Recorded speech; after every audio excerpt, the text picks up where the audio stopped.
France 24 et La Première présente.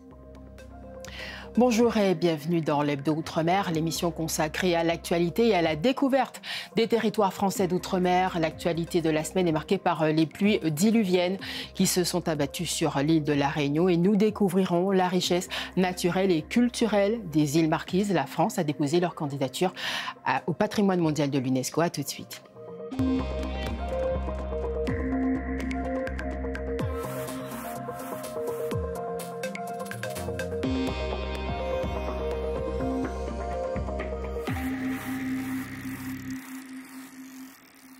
Des pluies diluviennes se sont soudainement abattues sur plusieurs communes de l'île de la Réunion dans la nuit de mercredi à jeudi, provoquant des inondations. L'intensité du phénomène a surpris jusqu'à Météo France, qui a basculé tardivement le nord et l'est de l'île en vigilance orange. Peu après 23 h, les secours ont multiplié les interventions. Des familles ont été évacuées. Leila Zelouma. De l'eau jusqu'aux genoux. Cette habitante ne s'attendait pas à de tels dégâts au réveil. Ce matin, elle n'a pas pu se rendre au travail. En 20 ans, c'est la première fois qu'elle assiste à ça. Ce matin, en réveillant, j'ai descendu pour aller dans la cuisine. J'ai vu mon pied était mouillé. Et alors, je regardais, j'ai vu plein d'eau dans ma cuisine. Et après, j'ai ouvert la porte, j'ai vu de l'eau dans la cour et partout. L'année dernière, j'ai eu, mais pas comme ça, hein? Pas comme ça. Il y avait de l'eau, mais pas beaucoup. Mais là, cette année, c'est plus fort. Toute la nuit, des trompes d'eau se sont déversées dans les rues de Sainte-Marie, Sainte-Suzanne ou encore Saint-André. Plus de 400 mm de pluie. Les images circulant sur la toile témoignent de scènes de désolation jusqu'au petit matin. Mobilisés, les pompiers de l'île ont reçu 200 appels de détresse. Aux mairies, désormais, d'héberger les sinistrés. On lève à peu près une quarantaine de familles inondées, mais on fera ce qu'il faudra. On fera ce qu'il faudra et on va retrouver le cours normal des choses. Malgré la levée ce matin de l'alerte orange par Météo France, tous les établissements scolaires publics de Sainte-Rose et Saint-Benoît, dans l'est de l'île, resteront fermés aujourd'hui. Côté trafic, la circulation est perturbée sur les principaux axes. Retour à la normale prévu dans l'après-midi. À Saint-Pierre-et-Miquelon, le corps flottant d'un homme a été découvert dans le port de Saint-Pierre. Une enquête est ouverte pour déterminer les circonstances du décès. C'est un fait rare dans l'archipel, plutôt paisible. En Guyane, l'implantation d'un poste de contrôle routier à Saint-Laurent-du-Maroni, près de la frontière avec le Suriname, provoque la colère des riverains. Ils dénoncent l'augmentation de l'insécurité. Clandestins et trafiquants contournent ce poste frontière sans difficulté. Bruno Gabetta avec les équipes de Guyane La Première. Poste de contrôle routier de Saint-Laurent-du-Maroni. À moins d'1 kilomètre, Luna, une habitante, nous emmène sur un des sentiers utilisés pour le contourner. Ici, on est à Margot, chez les habitants. Et où il y a le poste PCA, c'est très facile à contourner en passant par la petite crique pour arriver chez les gens. Puisque moi, en tant que femme, je peux le faire, imagine les hommes alors. Historiquement implanté dans la commune d'Irakubo, 100 km à l'est, le poste de contrôle est déplacé fin 2022 à Saint-Laurent-du-Maroni. Plus proche de la frontière, au plus près des points de passage entre le Suriname et la Guyane, avec un objectif, lutter contre les trafics d'armes, de stupéfiants et contre la contrebande. Les trafiquants se sont adaptés et l'insécurité gagne les alentours.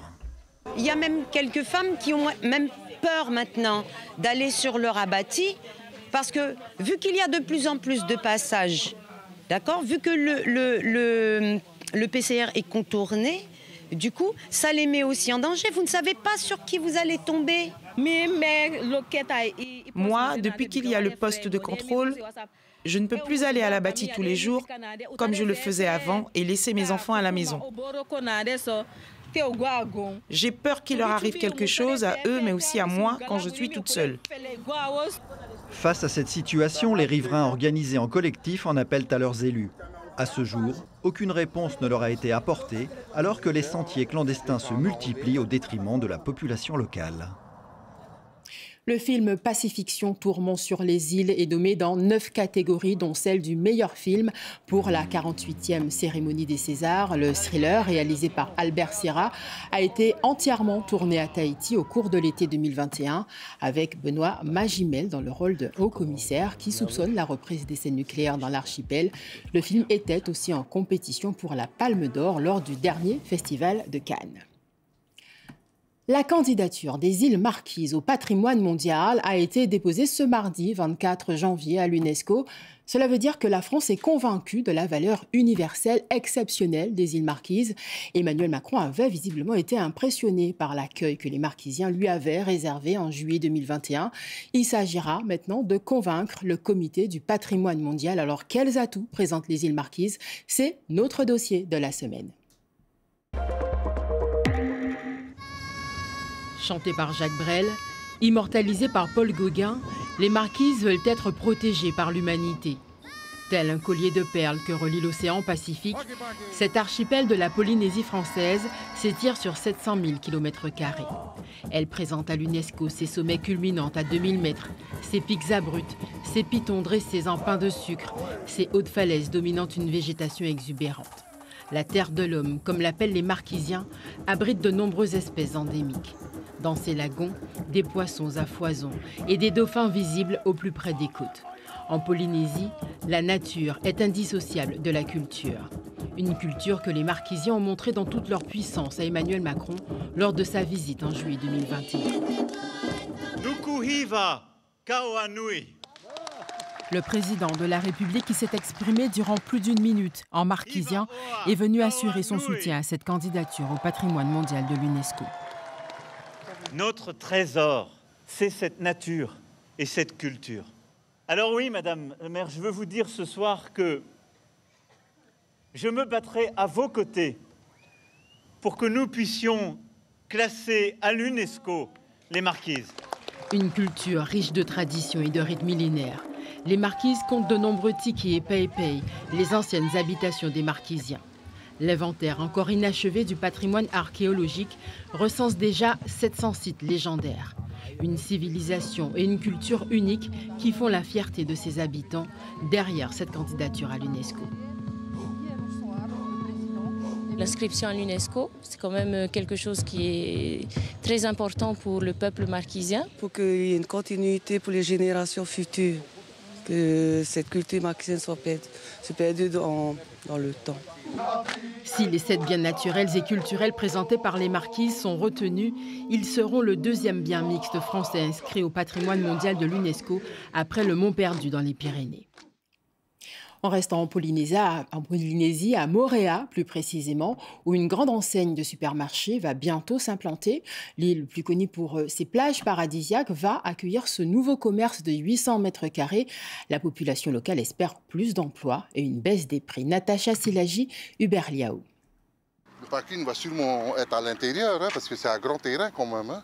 Il s'appellera Supermose. Le futur supermarché Auchan du groupe Aline sera implanté ici, en face du quai de Vaiaré, sur une surface de près de 800 mètres carrés. Ce prestataire de service est ravi.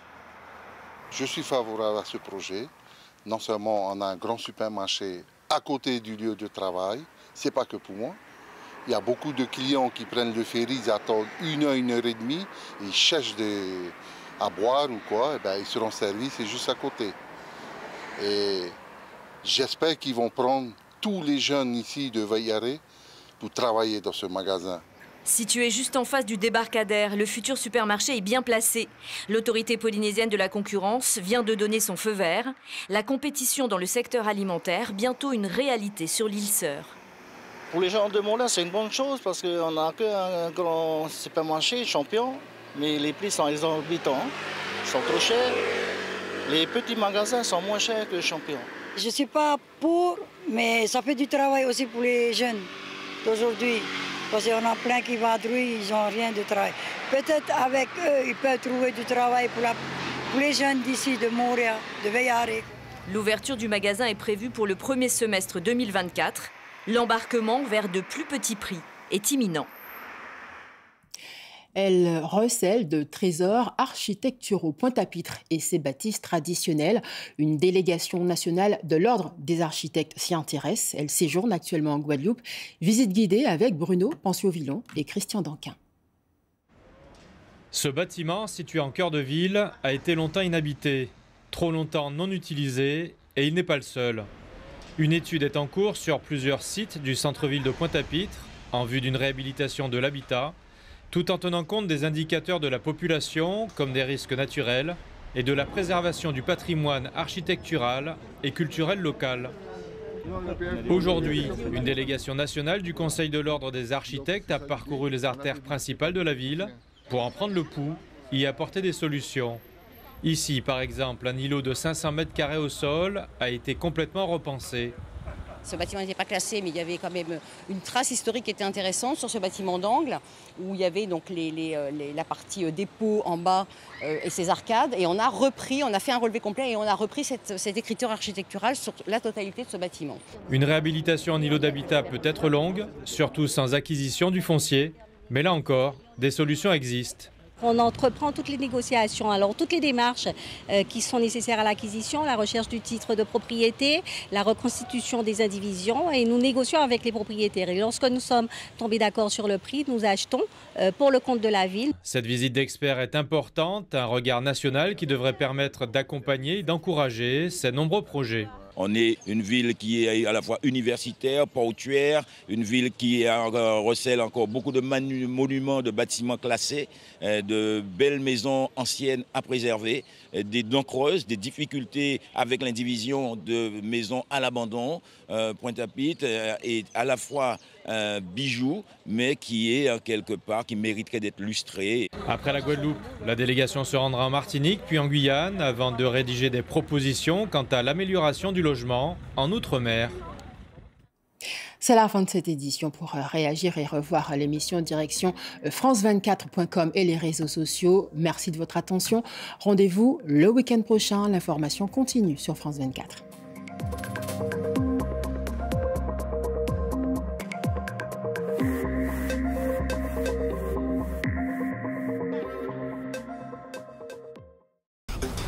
Chaque semaine, retrouvez l'Afrique dans toute sa diversité et sa richesse, avec des reportages de nos correspondants sur le terrain et des interviews de personnalités phares. Afrique Hebdo vous propose un décryptage de tout ce qui fait l'actualité sur le continent, société, économie, sport et culture. On vous parle des grandes tendances, de projets novateurs et de parcours exceptionnels. Je vous donne rendez-vous pour Afrique Hebdo sur France 24 et france24.com.